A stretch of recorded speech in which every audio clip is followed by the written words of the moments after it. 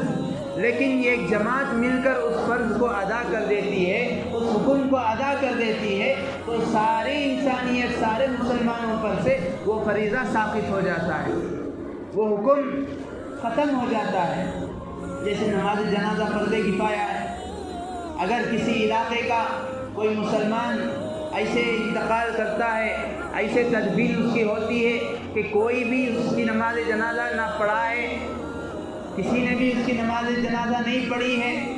تو سارے مسلمان بالخصوص اس علاقے کے سارے مسلمان گنہگار ہوتے ہیں، ساروں کی اللہ کے یہاں پکڑ ہے۔ اگر چند لوگ خاندان کے، رشتہ دار کے، مسجد کے آباد کرنے والے لوگ، چند لوگ مل کر نماز جنازہ پڑھ لیے، سارے محلے پر سے وہ فرض ختم ہو گیا۔ اسی طرح یہ امر بالمعروف نہی عن المنکر دعوت و تبلیغ ہے فرض کفایہ۔ جیسے مدارس والے، ان کا کام بھی یہی ہے، بچوں کو اچھائی کا حکم کرتے ہیں، قال اللہ قال الرسول پڑھاتے ہیں، قرآن و حدیث پڑھاتے ہیں، قرآن و حدیث سکھاتے ہیں، بزرگان دین ہیں، وہ لوگوں کی دلوں کی اصلاح کرتے ہیں، تربیت کرتے ہیں، انہیں راہ راست پر لانے کی، ان کے نفس کو سدھارنے کی کوشش کرتے ہیں۔ اور اسی طرح اللہ تبارک و تعالیٰ کی منتخب جماعت، دعوت و تبلیغ کی جماعت، یہ لوگ گھر گھر جاتے ہیں، دروازے کو کھٹکھٹاتے ہیں، بے غرض ہو کر، اپنے کام کاج چھوڑ کر، اپنا مقصد، اپنی دنیا، اپنا کاروبار، اپنی تجارتیں، اپنے بیوی بچے، سب کچھ چھوڑ کر ہمارے دکان، ہمارے مکان کے پاس آتے ہیں۔ یہ ساری دعوت و تبلیغ یہ فرض کفایہ میں آتی ہے۔ مطلب ان لوگوں کا، مدارس والوں کا، بزرگان دین کا، یہ دعوت و تبلیغ کی اس جماعت کا سارے مسلمانوں پر احسان ہے۔ اگر یہ لوگ بھی یہ کام کرنا بند کر دیا، مدارس بند ہو گئے، اللہ نہ کرے یہ کام بند ہو گیا، بزرگوں کا سلسلہ بند ہو گیا، تو سارے مسلمان، سارے علاقے والے گنہگار ہوں گے۔ ایک ہے دعوت و تبلیغ، ایک امر بالمعروف نہی عن المنکر فرض عین، ہر ایک کا کرنا ضروری ہے۔ مثال کے طور پر کوئی آدمی دیکھتا ہے اس کے آنکھوں کے سامنے غلط کام ہو رہا ہے،